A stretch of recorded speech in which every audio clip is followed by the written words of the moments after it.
أما بعد فأعوذ بالله من الشيطان الرجيم بسم الله الرحمن الرحيم قال الله تبارك وتعالى في القرآن المجيد والفرقان الحميد إن الله وملائكته يصلون على النبي يا أيها الذين آمنوا صلوا عليه وسلموا تسليما محمد صلى الله عليه وسلم.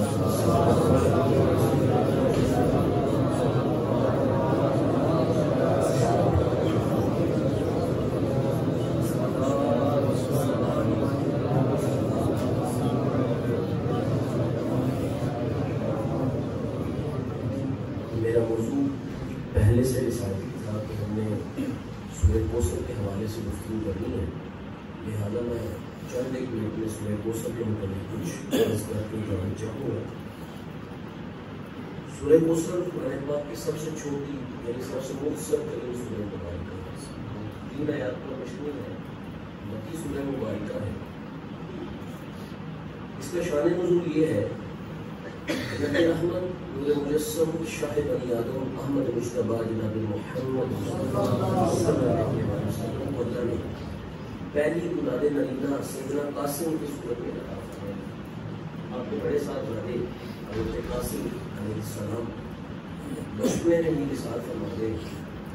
مکہ ہی میں آپ کے ہاں دوسرے بیٹے جو حضرت خدیجہ رضی اللہ عنہا کے بطن عفا سے پیدا ہوئے سیدنا عبداللہ طیب الطاہر کے نام سے بھی جانا جاتا ہے، وہ پیدا ہوئے، ابھی چند ہی وقت گزرا تو ان کا بھی وصال ہو گیا۔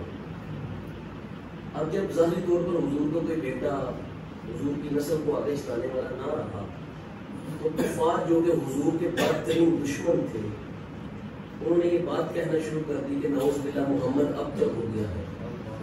ابتر عربی زبان میں اس بندے کو کہتے ہیں کہ جس کی اولاد نہیں چلے گی، جس کا کوئی نام لیوا نہیں لے گا، جس کا کوئی گدی نشین جانشین نہیں ہوگا، اور اس کا ذکر دنیا میں خود بخود ختم ہو جائے گا کیونکہ اس کا نام لینے والے کوئی نہیں ہوگا۔ اب جب حضور کے بارے میں اتنی بڑی بات کرتے کہ نعوذ باللہ محمد ابتر ہو گئے، حضور تک یہ بات پہنچی تو حضور کو بڑا دکھ ہوا، چشمان رحمت تار ہوئی، آنسو بہتے ہوئے رخسار سے داڑھی کو چومنے لگے اور جبریل حاضر خدمت ہوئے۔ عرض کی سونے رب فرماتا ہے انا آتیناک الکوثر، آپ پریشان کیوں ہوتے ہیں، ہم نے تو آپ کو کوثر کا مالک بنایا ہے۔ فصلی لربک وانحر، اٹھ کے نماز ادا کیجئے، قربانی کیجئے رب کے لیے۔ انا شانیک هو الابتر، آپ کا دشمن بے نام و نشان کر دیا جائے گا، کائنات میں کسی کا نام رہے گا تو محمد مصطفیٰ کا رہے گا۔ انا شانیک، مطلب آپ کا دشمن جو ہے وہ بے نام و نشان ابتر ہو جائے گا، اس کا نام نہیں رہے گا دنیا کے اندر، نام رہے گا تو صرف آپ کا رہے گا۔ یہ آیات حضور تک پہنچی، حضور مسکرانے لگے اور پھر نبی رحمت صلی اللہ علیہ وسلم نے یہ جملہ کہا کہ یہ کہتے ہیں میں ابتر ہوں جبکہ میں محمد ہوں۔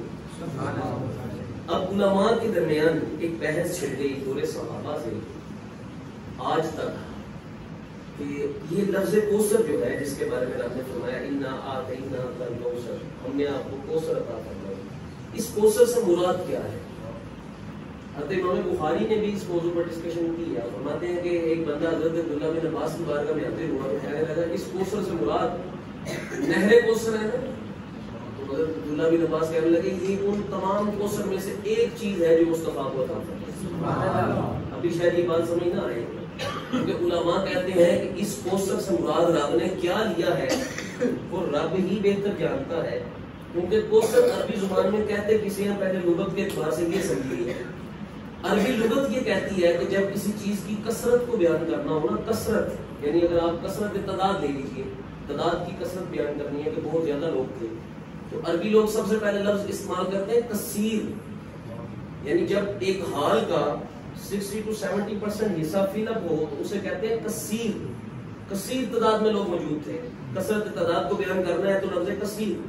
اب اس سے بھی زیادہ کثرت تعداد بیان کرنی ہے تو کہا جائے گا اکثر، حال کا اکثر حصہ فل تھا یعنی مور دین 75%، 75% سے زیادہ رقبہ فل تھا۔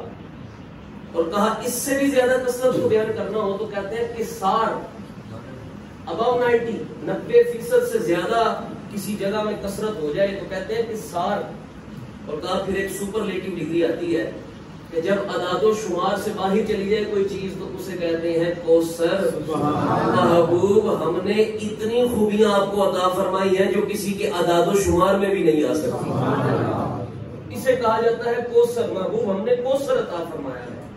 اب یہ کوثر کس چیز کا ہے؟ تو جیسا کہ وہ صحابی نے سب سے پہلے عرض کیا حضرت عبداللہ بن عباس سے کہ اس سے مراد نہر کوثر ہے۔ امام راضی نے تفسیر کبیر کے اندر درجن سے زیادہ معنی بیان کی اس لفظ کوثر۔ یہ کون سا کوثر ہو سکتا ہے جو مصطفیٰ کریم صلی اللہ علیہ وسلم کو عطا کیا گیا؟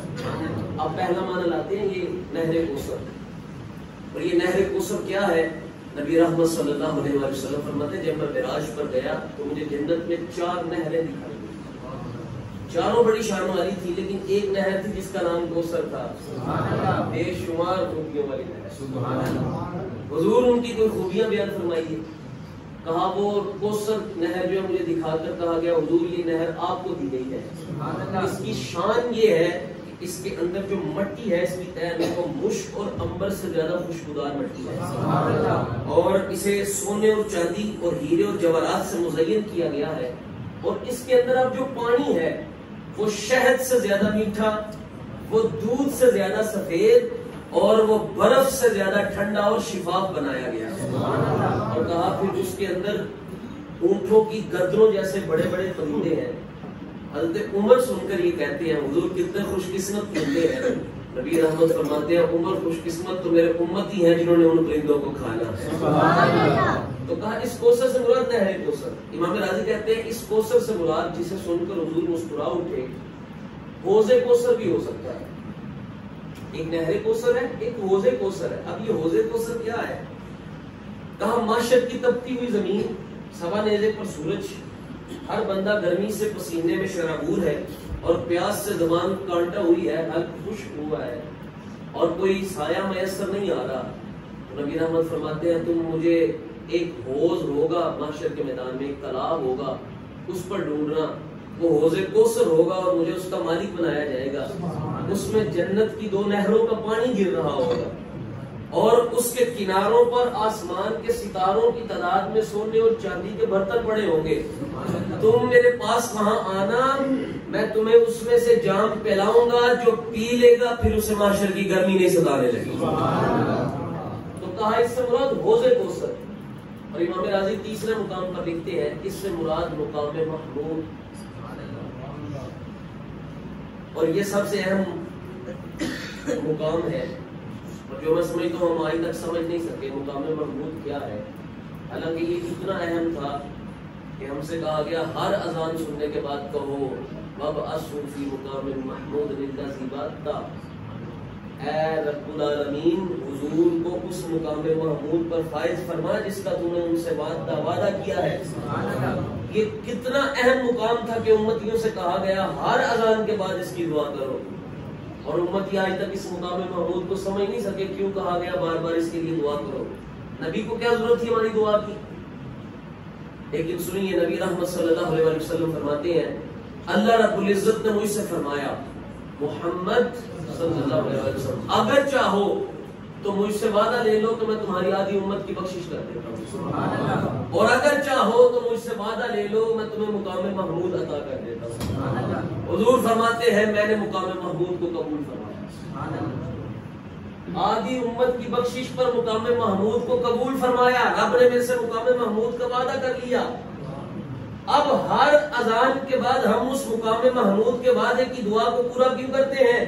کہا مقام محمود یہ ہے رب اپنی شایان شان جب اپنے عرش پر جلوہ افروز ہوگا، پھر ایک نورانی ممبر لایا جائے گا، پھر میرے مصطفیٰ کو اس پر بٹھایا جائے گا، پھر حضور کو اذن شفاعت عطا کیا جائے گا، اور کہا جائے گا محمد جس کی چاہیے اس کی بخشش فرما دی۔ کہا میں محمد تب تک راضی نہیں ہونے والا جب تک اپنے ہر ایک امتی کی بخشش نہیں کروا لے۔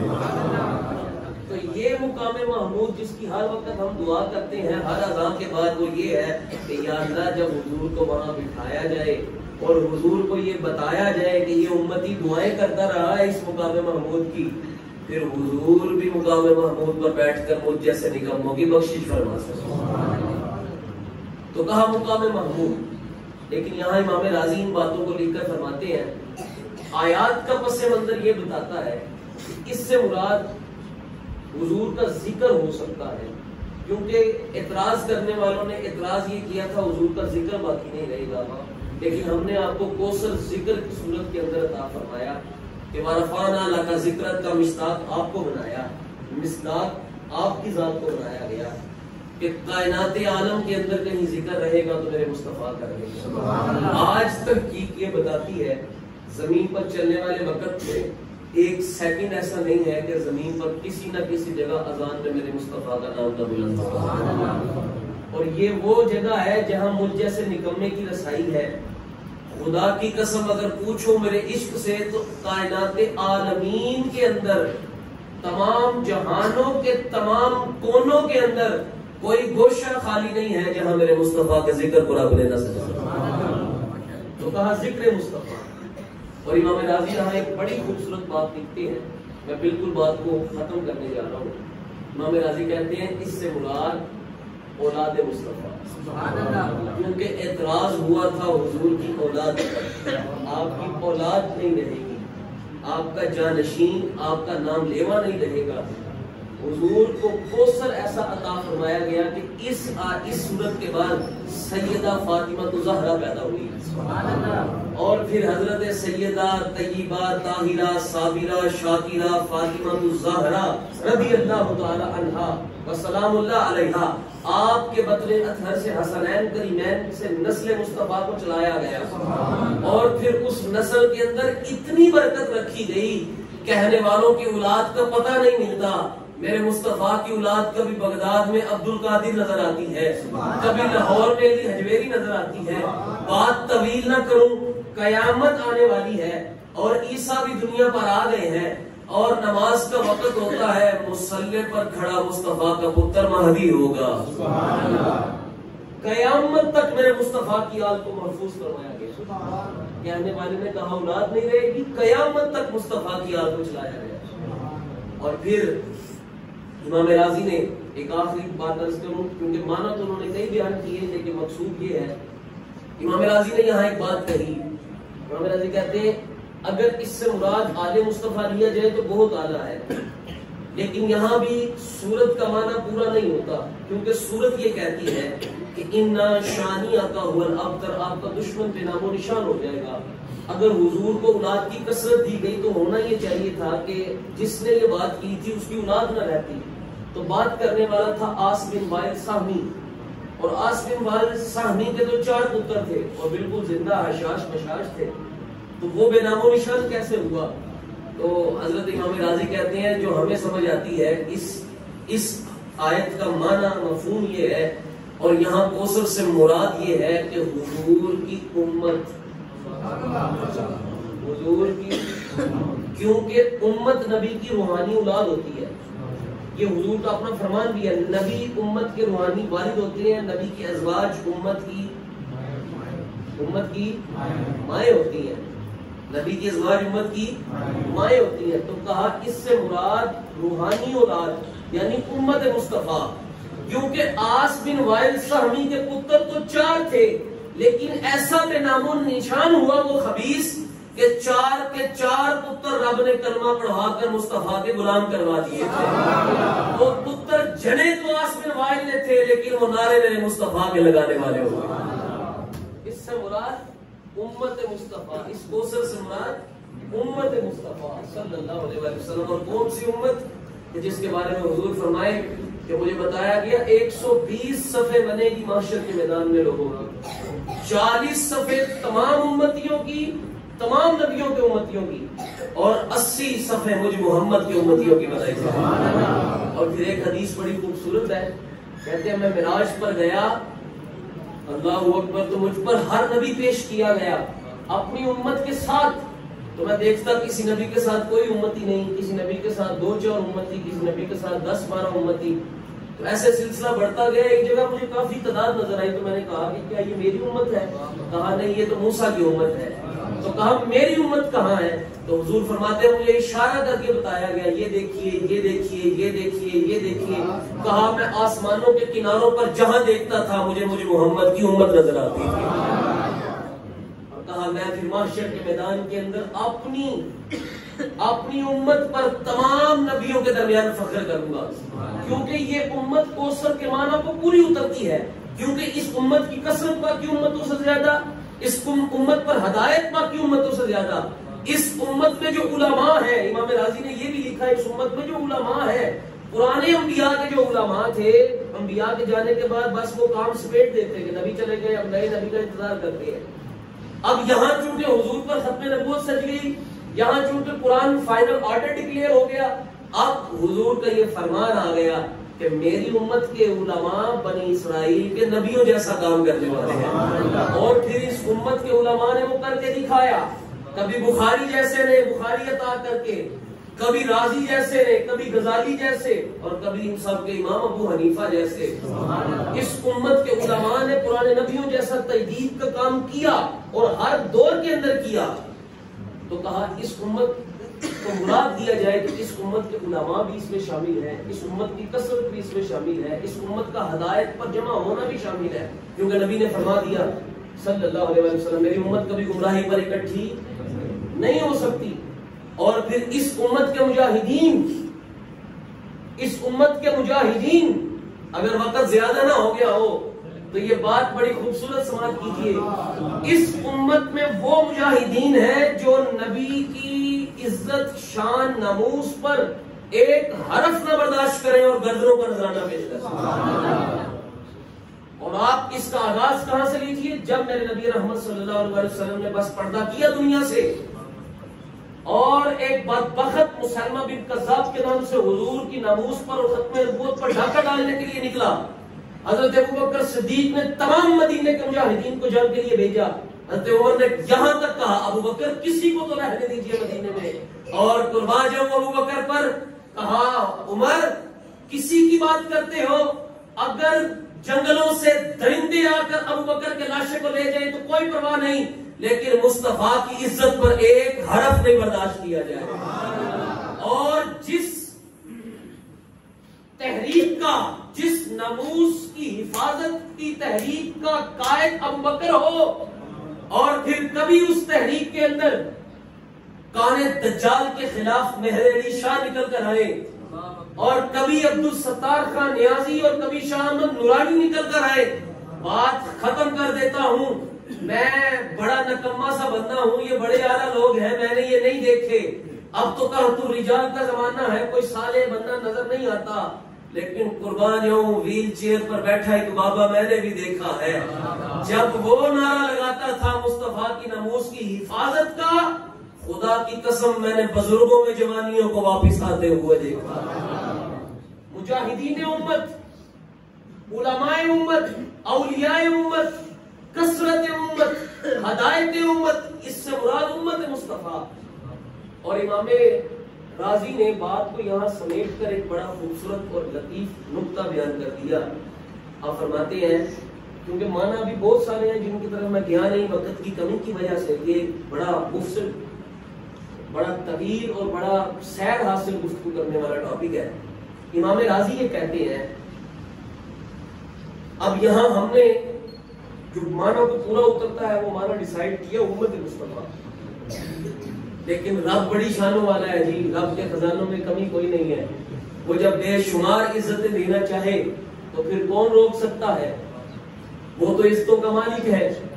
اب قرآن کے اندر عربی زبان کا استعمال ہے، اور عربی زبان اپنے آپ میں ایک فصاحت و بلاغت کا ملکہ رکھتی ہے. عرب میں ایک قانون ہے، آپ اگر اسے سمجھنا چاہیں نا تو بالکل سٹارٹ آف دی قرآن سمجھیے. قرآن آغاز ہوتے ہی نا ہم آیت مبارکہ تلاوت کرتے ہیں سورہ فاتحہ سے، الحمدللہ رب العالمین، تمام تعریفیں اللہ کے لیے جو تمام جہانوں کا پالنے والا ہے، رب ہے. اچھا حمد کہتے ہیں تعریف کو، حمد کسے کہتے ہیں؟ جب تھک گئے ہو تو گل کوئی نہیں. حمد کسے کہتے ہیں؟ تعریف کو. میں نے آپ سے ایک دفعہ نہیں کہا سبحان اللہ کو، اونچی سبحان اللہ کو، ہاتھ چوک کرو، نعرہ لگاؤ. میں اس مزاج کا ہے ہی نہیں، کیونکہ میں سمجھتا ہوں کہ بس جس نے سبحان اللہ کہنا ہے یا نعرہ لگانا ہے اس نے مصطفیٰ کی بات سن کر خود ہی لگا دینا. اور باتیں کرو حضور کی، باقی کام خود ہی ہوتا جائے گا. اب یہ نقطہ سماعت فرمائیے. حمد کہتے ہیں تعریف کو. ہم اس کا معنی کرتے ہیں تمام طریقے. ہم اس کا کیا معنی کرتے ہیں؟ حالانکہ یہاں لفظ ہے حمد. الحمدللہ حمد معنی ہے نا. اسی طرح جیسے آپ کہتے ہیں رب العالمین. عالمین جمع ہے عالم کی. عالم کہتے ہیں صاحب علم کو، عالم کہتے ہیں جہان کو. عالم کی جمع ہے عالمین، جہانوں کا. جو رب ہے جہانوں کا، لیکن ہم معنی یہ نہیں کرتے. ہم معنی کرتے ہیں جو رب ہے تمام جہانوں کا. یہ تمام حمد کے ساتھ تمام یا جہانوں کے ساتھ تمام، یہ کس کا معنی ہے؟ کہا یہ معنی ہے کہ عرب زبان کے اندر جب کسی لفظ پر الف لام داخل ہو جائے تو وہ معنی تمام کے لیے ہو جاتا ہے. حمد سے پہلے ہے الف لام الحمد. الحمد کا معنی، حمد کا معنی تھا تعریف، الحمد کا معنی ہو گیا تمام تعریفیں. عالمین سے پہلے الف لام رب العالمین، الف لام عالمین. تو عالمین تھا جمع جہانوں کے لیے اور العالمین ہو گیا تمام جہانوں کے لیے. گھر جانا، قرآن کھولنا، اور یہ آپ کو سب سے آخر میں سورہ کوثر مل جائے گی، اور سورہ کوثر کو نکال کر دیکھنا. مالک نے کوثر نہیں کہا، مالک نے کہا ہے الکوثر. محبوب کسی ایک کوثر کی بات نہیں کر رہا. جو دل کرتا ہے امتیوں سے کہو مانا لے لو. ہم نے ہر چیز کی، تمام چیزوں کی کوثر آپ مصطفیٰ کو عطا فرما دی. تمام چیزوں میں بے شمار خوبیاں. آپ کسی بھی چیز کو لے لیجئے، تمام چیزوں کے اندر اگر کامل الاکمل اور انگنت خصوصیت سے کسی کو وہ شان عطا کی ہے تو وہ صرف محمد مصطفیٰ کو عطا کی. اللہ رب العزت مجھے اور آپ کو اور ہماری آنے والی نسلوں کو مصطفیٰ کریم صلی اللہ علیہ وسلم سے محبت، عقیدت، مربت کی توفیق عطا فرمائے. آخر دعوانا الحمدللہ. آمین. بسم اللہ الرحمن الرحیم. اللہم صلی علی سیدنا و مولانا و مرجانا و مأوانا محمد معدن الجود والکرم والعطاء وبارک وسلم وسلم علیہ. اللهم ربنا آتنا في الدنيا حسنة وفي الآخرة حسنة وقنا عذاب النار وقنا عذاب القبر وقنا عذاب القرب وقنا عذاب المرض وقنا عذاب الحشر وقنا فتنة الدجال وقنا حساب الميزان. ربنا ظلمنا أنفسنا وإن لم تغفر لنا وترحمنا لنكونن من الخاسرين. اللهم يا ربنا نحن نسألك علما نافعا ورزقا واسعا وقلبا خاشعا ولسانا ذاكرا وتوبة نصوحا وتوبة قبل الموتنا وراحة عند الموتنا ومغفرة ورحمة بعد الموت. مالک عز و جل یہ جتنے ہاتھ تیری بارگاہ میں اٹھے ہیں صدقہ ذکر مصطفیٰ صلی اللہ علیہ وآلہ وسلم کا اور اس ماہ مقدس رمضان المبارک کا، الہی جو کوئی نیک جائز تمنائیں، آرزوئیں، جستجوئیں، خواہشات لے کر بیٹھے ہیں مولا سب کو پورا فرما. جو کوئی پریشانی، بے چینی، بے سکونی، بے یقینی کا شکار ہے مولا ذکر مصطفیٰ کے صدقے سے تمام پریشانیوں کو دور فرما. مولا ہمارے ظاہر و باطن کو صاف فرما اور ہمیں ظاہری و باطنی، روحانی و جسمانی تمام بیماریوں سے شفائے کاملہ عطا فرما. اے مالک عز و جل قرآن اور صاحب قرآن کے دامن کو تھامنے، ان سے محبت کرنے اور انہی کی محبت کو قبر اور حشر میں ساتھ کرنے کی توفیق نصیب فرما. وصلی اللہ تعالی علی خیر خلقہ محمد وآلہ واصحابہ اجمعین برحمتک یا